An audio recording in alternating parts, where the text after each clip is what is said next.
45 దాటితే సర్వైవ్ అవ్వలేం. అలాంటి 70 degreesలో ఒక యునైటెడ్ స్టేట్స్ ఆఫ్ అమెరికా కానీ ఇజ్రాయెల్ కానీ 10 degrees సెంటిగ్రేడ్లో బతికినటువంటి సోల్జర్స్ 70 degrees సెల్సియస్ ఎలా బతుకుతారు అంటే it's impossible, practically impossible. So ఇది దాటుకొని ఇక్కడ దాకా రావడము ఇట్స్ ప్రాక్టికల్లీ ఇంపాసిబుల్. అంటే దీని ద్వారా మనకు క్లియర్ కట్గా అర్థమయ్యేది ఏంటంటే ఇది మౌంటైన్స్ కానివ్వండి, ప్లాట్యూస్ కానివ్వండి, డెసర్ట్ కానివ్వండి ఇరాన్ని ప్రొటెక్ట్ చేస్తుంది. ఇరాన్కున్న ధైర్యమే తన యొక్క భౌగోళిక పర్వతాలు, భౌగోళిక చిత్రం. ఈ భౌగోళిక చిత్రమే దాని యొక్క బలం. అందుకే ఛాలెంజ్ చేసింది, రండి మీకు దమ్ముంటే నా దగ్గర రండి, యుద్ధం చేద్దాము, ఇందులో గెలవండి మీరు, మేము ఓడిపోయినట్టు ఒప్పుకుంటాము, ఇందులో గెలవండి మీరు, మేము మీకు సరెండర్ అయిపోతాము. ఎందుకంటే గెలవడం ఇంపాసిబుల్.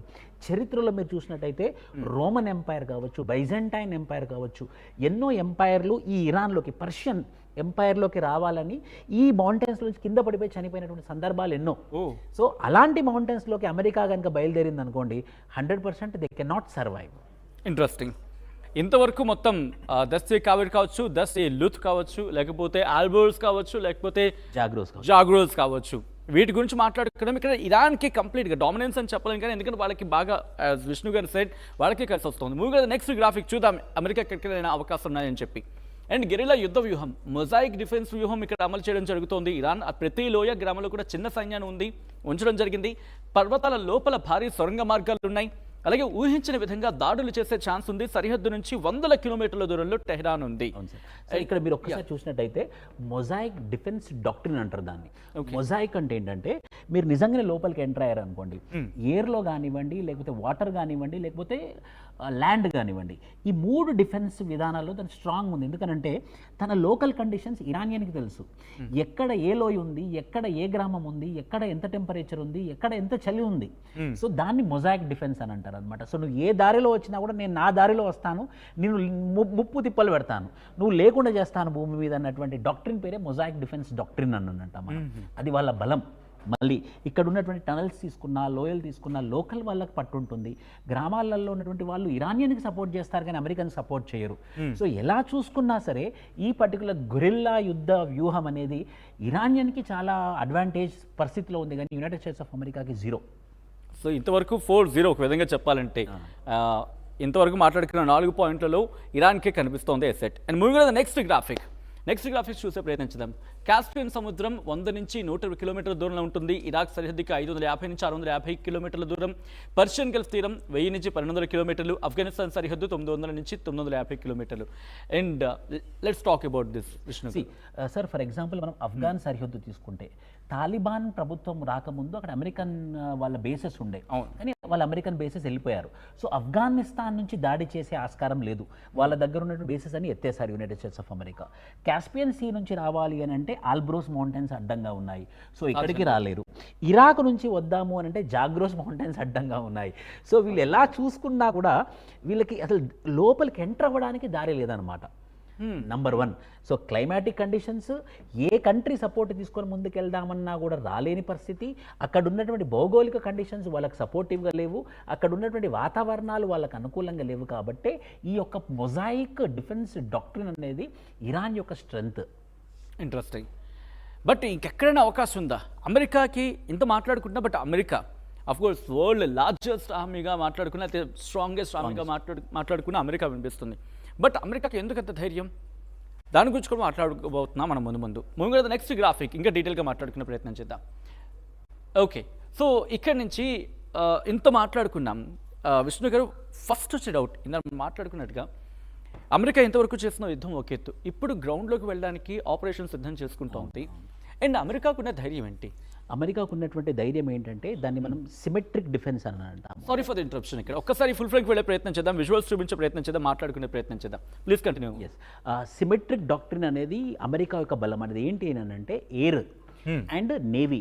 ఎయిర్ విషయానికి వచ్చినా, నేవీ విషయానికి వచ్చినా కూడా వాళ్ళు బలంగా ఉన్నారు. వాళ్ళ నావల్ బేసెస్ కానివ్వండి, ఎయిర్ బేసెస్ కానీ. ఇన్ఫాంట్రీ విషయానికి వచ్చినప్పుడు ఆ డిఫెన్స్ స్ట్రాటజీ ఎలా మారిపోతుందనంటే అసిమెట్రిక్ డిఫెన్స్ స్ట్రాటజీ లాగా మారిపోతుంది. ఎందుకు అనంటే అక్కడ ఉన్నటువంటి భౌగోళిక కండిషన్స్, అక్కడ ఉన్నటువంటి వాతావరణం కండిషన్స్, అక్కడ ఉన్నటువంటి పీఠికలు, అక్కడ ఉన్నటువంటి మౌంటైన్స్, అక్కడ ఉన్నటువంటి ఎత్తులు అవన్నీ దాటలేని పరిస్థితి ఉంది. కాబట్టి asymmetric defence strategy which is not at all suitable. అంటే అమెరికాకి ఎట్టి పరిస్థితిలో పాజిటివ్గా లేనటువంటి ఆ అసిమెట్రిక్ డాక్ట్రినే దానికి ఉన్నటువంటి నష్టం.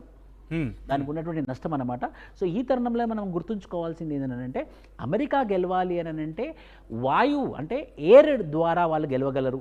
అమెరికా గెలవాలి అని అనుకుంటే ఖచ్చితంగా మెరైన్ అంటే వాటర్ నావల్ ద్వారా గెలవగలరు. కానీ ఎట్టి పరిస్థితుల్లో ల్యాండ్ ద్వారా అంటే భూమి ద్వారా వాళ్ళు కనుక యుద్ధం చేసినట్టయితే దాన్ని ఇన్ఫాంట్రీ అని అంటామన్నమాట. ఇన్ఫాంట్రీ రూపకంగా కూడా గెలివే అవకాశం లేనేలేదు. సో ఇరాన్ ఏమని ఛాలెంజ్ ఇస్తుందంటే మీరు గెలిచారు, ఎక్కడ గెలిచారు, ఎయిర్లో గెలిచారు, మీరు గెలిచారు, ఎలా గెలిచారు, మెరైన్లో గెలిచారు, మీరు గెలవలేనటువంటి పరిస్థితి ఏంటి అని అంటే ఇన్ఫాంట్రీ. ఓకే, ఇన్ఫాంట్రీ అంటే on the land. Okay, let's talk about in graphics Vishnu గారు, బికాస్ ఒక సిక్స్ స్లైడ్స్ సిద్ధంగా ఉన్నాయి. Could you please explain? అంటే ఇప్పుడు మాట్లాడుకుంటున్నాం, ఇక్కడ ఇరాక్ ఉంది, ఇరాక్ నుంచి సపోర్ట్ తీసుకుని రావచ్చు కదా, ఎందుకంటే ఇన్నాళ్ళు మనం ఆఫ్ ది రికార్డ్ గా మాట్లాడుకున్నాం. ఇలా అంటే ఇరాక్కి కాస్త మైత్రి బంధం ఉండేది, బట్ వెన్ ఇట్స్ కమ్ ఎప్పుడైతే వాళ్ళు అమెరికా అక్కడ ఆక్రమించిన తర్వాత ఇప్పుడు అంత పెద్ద సపోర్ట్ కనిపించట్లేదు. బట్ ఇవన్నీ వాళ్ళకి కలిసి వస్తున్న అంశాలు లేవా? ఎందుకంటే సౌదీ అరేబియా వాళ్ళకి సపోర్ట్గా ఉంది, దాంతో పాటు కిందకి వెళ్తే దుబాయ్, బహ్రెయిన్, ఖతార్, కువైట్ ఇవన్నీ కూడా సపోర్ట్గా ఉన్నాయి. అండ్ పైన అజర్బైజాన్, అర్మేనియా గట్టిగా పట్టు బిగిస్తే అవి కూడా వాళ్ళ స్వాధీనంలోకి వెళ్ళిపోతాయి. అమెరికాకి ఇక్కడ ఛాన్సెస్ లేవా? నేను ఒకటి చెప్తానండి, ఇక్కడ ఈ ఇరాక్ విషయానికి వచ్చేసరికి సద్దాం హుసేన్ ఒకప్పుడు ఉన్నప్పుడు ఆ సద్దాం హుసేన్ ఛాలెంజ్ ఇచ్చాడు యునైటెడ్ స్టేట్స్ ఆఫ్ అమెరికా, మనకు తెలిసిన వెపన్స్ ఆఫ్ మాస్ డిస్ట్రక్షన్ ఉన్నాయని చెప్పేసి అక్కడ సద్దాం హుసేన్ రిజిమ్ని తీసేసి వాళ్ళ రిజిమ్ తీసుకొని వచ్చారు. కానీ ఇరాక్ మొదటి నుంచి పగ ఇరాన్ అని అంటే ఎందుకంటే గల్ఫ్ వార్ జరిగింది, ఇంకోటి ఇది సున్నీ, ఇది షియా, ఈ అన్ని కారణాల చేత ఇరాక్ ఎప్పటికైనా కూడా ఇరాన్కి సపోర్ట్ చేసేటటువంటి పరిస్థితి. కానీ ఇరాక్ ద్వారా వెళ్ళాలి అని అంటే జాగ్రోస్ మౌంటైన్స్ అడ్డొస్తుంది. ఇక్కడ కాకసస్ అని ఉంది చూడండి, కాకసస్ మౌంటైన్స్ అని అంటారు. ఈ కాకసస్ రీజియన్లో 3 కంట్రీస్ ఉంటాయి, జార్జియా, అర్మేనియా, అజర్బైజాన్. ఈ 3 కంట్రీస్ కాకసస్ నుంచి రావాలి అని అంటే ఇలా వచ్చినప్పుడు ఆల్బ్రోస్ మౌంటైన్స్, ఇదంతా ఆల్బ్రోస్ మౌంటైన్స్. ఒక్కసారి ఓపెన్ చేద్దాం, లెట్స్ ఎక్స్ప్లెయిన్. ఇదిగోండి, ఓకే, కాస్త నేను కలర్ చేంజ్ చేసి ఇస్తాను సో దట్ ఇంకా నీట్గా ఉంటుంది. Okay, yes. సో ఈ కాకసస్ మౌంటైన్స్ నుంచి చూసుకున్నట్టయితే జార్జియా దేశం కావచ్చు, అజర్బైజాన్ దేశం కావచ్చు, ఆర్ అర్మేనియా, ఈ 3 కంట్రీస్. సో ఈ 3 కంట్రీస్ లో గుండా రావాలి అని అనుకుంటే ఇక్కడ ఉన్నటువంటి ఆల్బ్రోస్ మౌంటైన్స్ మనం ఇంతకుముందే చూసాము, నియర్లీ 9,000 నుంచి 12,000 అడుగుల ఎత్తులో ఉన్నటువంటి మౌంటైన్స్. సో అంత ఎత్తులో ఉన్నటువంటి మౌంటైన్స్ ఎక్కి దిగాలి అని అన్నప్పుడు టెంపరేచర్ డిఫరెన్సెస్ ఉన్నాయి, అట్మాస్ఫియర్ డిఫరెన్సెస్ ఉన్నాయి, క్లైమాటిక్ డిఫరెన్సెస్ ఉన్నాయి, ఇన్ని డిఫరెన్సెస్ ఉన్నాయి. కాబట్టి ఇది కూడా అవకాశం లేదు, ఆస్కారం లేదు. కాస్పియన్ సీ, ఈ కాస్పియన్ సీ గుండా రావాలి అని అంటే మళ్ళీ ఇది దాటినప్పటికి కూడా మళ్ళీ ఇక్కడ అల్బ్రోస్ మౌంటైన్స్ అడ్డంగా ఉన్నాయి. సో ఈ అల్బ్రోస్ మౌంటైన్స్ మనకు ఎలా అయితే హిమాలయ మౌంటైన్స్ మనం ప్రొటెక్ట్ చేస్తుందో అదే విధంగా ఇరాన్ ని ప్రొటెక్ట్ చేసేది అల్బ్రోస్ మౌంటైన్స్ అనమాట. సో అందుకే ఇరాన్ పీపుల్ ఏమంటారంటే ద కౌంటర్ పార్ట్, ఇండియాకి కౌంటర్ పార్ట్ ఈ హిమాలయాస్ ఎలానో ఇరాన్కి కౌంటర్ పార్ట్ ఆల్బ్రోస్ మౌంటైన్స్ అని అంటారు. మిమ్మల్ని కాపాడేది హిమాలయ పర్వతాలు, మమ్మల్ని కాపాడేది అల్బ్రోస్ మౌంటైన్స్ అని అంటారు అనమాట. సో ఈ అల్బ్రోస్ మౌంటైన్, ఆఫ్ఘనిస్తాన్ చూసుకుంటే ఇక్కడ తాలిబానీస్ ఉన్నారు. ఈ Talibani people US naval bases అన్ని కూడా తీసేశారు కాబట్టి ఆఫ్ఘనిస్తాన్ గుండా కూడా రాలేరు. ఈ పక్క తుర్కమెనిస్తాన్, ఎర్స్టువైల్ యుఎస్ఎస్ఆర్, రష్యా ఒక ఇన్ఫ్లుయెన్స్ ఉన్నటువంటి కంట్రీ. ఈ తుర్కమెనిస్తాన్లోకి ఖచ్చితంగా నాటో ఫోర్సెస్ కానీ యునైటెడ్ స్టేట్స్ ఆఫ్ అమెరికా కానీ రానివ్వరు. ఎందుకంటే ఇది ఇంతకుముందు యుఎస్ఎస్ఆర్లో భాగం, అంటే సోవియట్ యూనియన్లో భాగం కాబట్టి ఖచ్చితంగా రష్యా ఇందులో నుంచి రానివ్వదు. సో తుర్కమెనిస్తాన్ నుంచి వచ్చే ఆస్కారమే లేదు.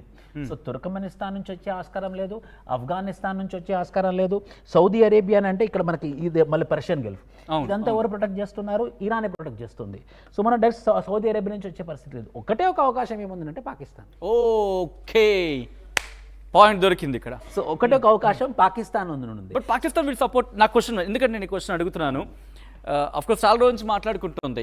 ఎప్పుడైతే ఇరాన్ అమెరికా ఈ ఇష్యూ రైజ్ అయ్యిందో ఫస్ట్ ఇరాన్కి మద్దతుగా మాట్లాడే దేశాల్లో పాకిస్తాన్ కూడా ఒకటి, ఈ దాన్ని ఖండించింది. బట్ ఇదే పాకిస్తాన్ అమెరికా దగ్గర డబ్బులు తీసుకుంటుంది. Will Pakistan supports Iran now? ఇప్పుడు ఇది చాలా మంచి ప్రశ్న అండి. ఇప్పుడు నిన్న ఏమైంది ఏంటంటే తెహరాన్లో ఉన్నటువంటి పాకిస్తాన్ ఎంబసీకి దగ్గరలో ఇజ్రాయెల్ బాంబ్ వేసింది. తెహరాన్ అంటే ఇరాన్ రాజధాని.